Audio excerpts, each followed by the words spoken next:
En este ejemplo tenemos un circuito con los tres componentes pasivos que hemos analizado. Una resistencia de 20 ohms, una bobina de 80 milihenries y un capacitor de 130 microfaradios, alimentado por un circuito de corriente alterna, tensión alterna. Acá está dibujada, al haber tensión alterna, la corriente también es alterna, es decir, la corriente va a subir hasta un valor máximo, va a bajar hasta cero, se va a invertir, va a llegar a un valor máximo negativo, va a volver a cero y así se va a repetir a la frecuencia de nuestra red de alimentación alterna.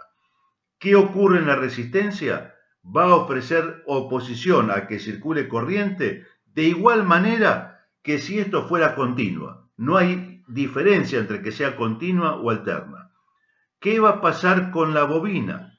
La bobina va a ofrecer reactancia inductiva, oposición a que circule corriente alterna, dependiendo de la frecuencia, es decir, la cantidad de veces por segundo que cambie positivo y negativo, y del valor de L, del valor de inductancia, valor que va a depender de las características físicas de la bobina, de qué cable está hecho, qué diámetro tiene, qué cantidad de vueltas tiene, qué cantidad de capas, qué ángulo entre capas, qué aislante tiene el cable, etcétera, etcétera. Y por último, la reactancia capacitiva, es decir, el capacitor a corriente alterna se va a oponer a que circule corriente en función de la frecuencia, cantidad de veces que cambia la señal por unidad de tiempo, y del valor del capacitor. Si aquí tuviéramos corriente continua, en este circuito no circularía corriente. ¿Por qué? Porque circularía corriente al principio hasta que el capacitor se cargue, y una vez que el capacitor se carga, deja de circular corriente.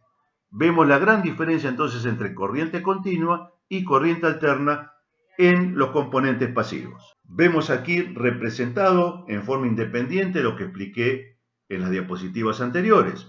En un circuito resistivo puro, donde hay solo resistencias, tensión y corriente, aquí representados por señales senoidales en rojo y en azul, están en fase, es decir, ambas pasan por cero al mismo tiempo, ambas son máximas al mismo tiempo, ambas vuelven a cero al mismo tiempo y ambas se hacen negativas máximas al mismo tiempo, vuelven a cero juntas y así sucesivamente. Obviamente cambian solo las alturas, porque aquí estoy representando corriente en amperes, tensión en volts, y no necesariamente el número, el valor numérico, es el mismo. Si los dibujara como señales senoidales, están una sobre la otra. En este caso están representadas ambas con misma amplitud. Podrían ser este caso o podría ser este caso, en los cuales tensiones y corrientes tienen valores relativos diferentes, pero están en fase.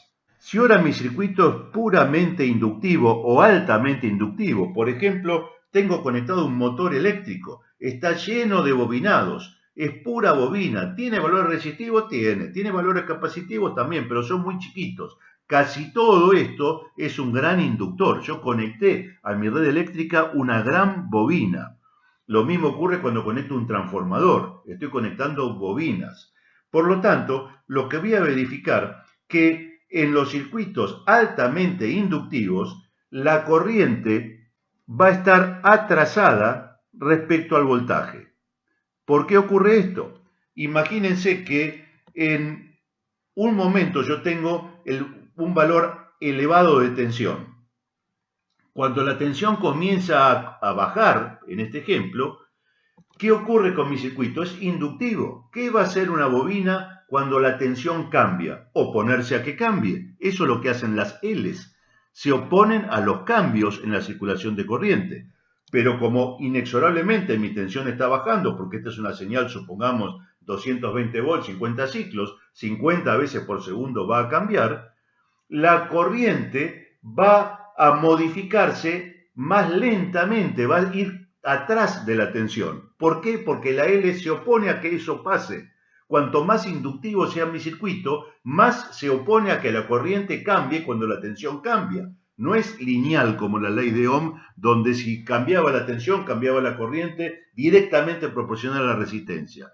Acá depende del valor de inductancia. Por lo tanto, en un circuito inductivo puro, ideal que sea solo una bobina, la corriente atrasa exactamente 90 grados respecto de la tensión.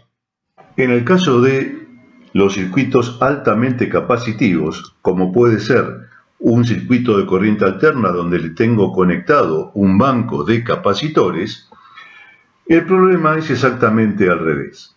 En este caso, cuando conectamos el banco de capacitores a nuestra fuente de señal alterna, de alimentación alterna, tenemos que en un primer instante la tensión en los capacitores será cero porque están descargados y en el momento de conexión comenzará a circular una elevada corriente, que es la corriente que va a empezar a cargar a los capacitores. A medida que los capacitores se cargan, la tensión va subiendo y si la tensión sube, la corriente va a ir bajando porque el capacitor se está llegando a su valor de carga máxima. De tal manera, cuando la tensión es máxima, es decir, cuando los capacitores se cargaron a la máxima tensión posible, la corriente será cero porque ya no habrá corriente de carga. Un instante después, el proceso se invierte ya que estamos hablando de señal alterna. Esto nos está mostrando que hay un adelanto de la corriente respecto de la tensión. Y si el circuito fuera capacitivo puro, ese adelanto es de 90 grados. Esto va a permitir analizar en un circuito RLC el comportamiento de la corriente y la tensión cuando tenemos una fuente de alimentación alterna. En esos casos la tensión es alterna, la corriente por lo tanto será alterna. En la resistencia, tensión y corriente estarán en fase. En la bobina, la tensión estará adelantada respecto de la corriente y en el capacitor ocurre lo contrario. La tensión estará atrasada respecto de la corriente. De esa manera, si graficáramos en función de vectores un campo real y campos imaginarios a 90 grados, podemos representar la tensión que cae sobre la resistencia dentro del campo de los números reales sobre un eje horizontal, un eje de abscisas. La tensión que cae sobre la bobina tendrá un desfasaje de 90 grados representado por este vector y la tensión que cae en el capacitor tendrá un desfasaje de 90 grados en sentido contrario al de la bobina, por lo tanto estará representado por un vector desfasado 180 grados respecto uno del otro, 90 grados respecto de la resistencia, 180 respecto del inductor o respecto del capacitor. De esta manera tenemos un diagrama vectorial con tres vectores. Un vector en el campo de los reales, representando la caída de tensión en las resistencias, donde se mantiene igual fase entre tensión y corriente.